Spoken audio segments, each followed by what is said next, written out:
रणनीती टाइम्समध्ये आपलं सर्वांचं स्वागत आहे। भारताचे पंतप्रधान नरेंद्र मोदी सत्तेवर येण्याआधी डिजिटल इंडिया भ्रष्टाचार मुक्त भारताची घोषणा केली, परंतु सत्तेतील सत्ताधारी राजकर्ते आणि प्रशासन यांना याचा विसर पडलेला दिसतो। कारण सोलापुरातील सरकारमान्य रास्त भाव धान्य दुकानदाराकडून सर्रास नियमांचे उल्लंघन होत असल्याचे दिसून येते।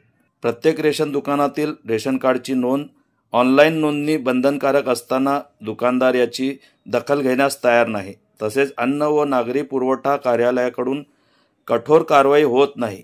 हा पंतप्रधान नरेंद्र मोदी यांच्या आदेशाचा आणि केंद्र सरकारच्या नियमाचा अवमान असून त्यासाठी अन्न व नागरिक पुरवठा मंत्रालय आणि सोलापूर शहर पुरवठा कार्यालयाकडून याची गंभीरतेने दखल घेऊन तातडीने कारवाई करण्यात यावी, अन्यथा जनता ग्राहक संघर्ष समितीच्या वतीने केंद्र सरकारच्या नियमाचा उल्लंघन होत असल्याबद्दल रास्त भाव दुकानदाराविरोधात तीव्र आंदोलन करण्यात येईल असे जिल्हाधिकारी यांच्याकडे निवेदनाद्वारे करण्यात आले।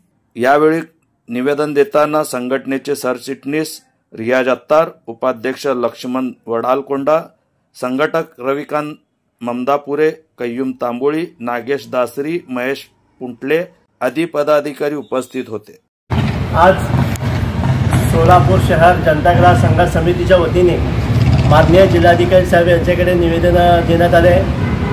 निवेदनाची बाब अशी आहे की रेशन धान्यापासून वंचित असलेल्या कार्डधारकांना दरमहा धान्य मिळावे।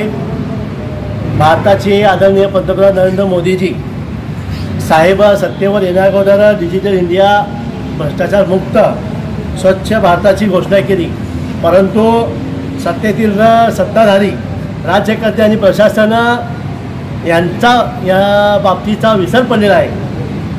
तर या संघटनेची एकच मागणी आहे की रेशन कार्ड धारकाची जी आहे ऑनलाईन नोंदणी ही सक्त करावी आणि रास्त भाव धान्य दुकानातून पूर्ण 100% माल मिळावा अशी या ठिकाणी मागणी आहे। त्याचप्रमाणे शहर पुरवठा कार्यालयाकडून याची गंभीरतेने निवेदनाची बाब दखल ही घेतली जात नाही।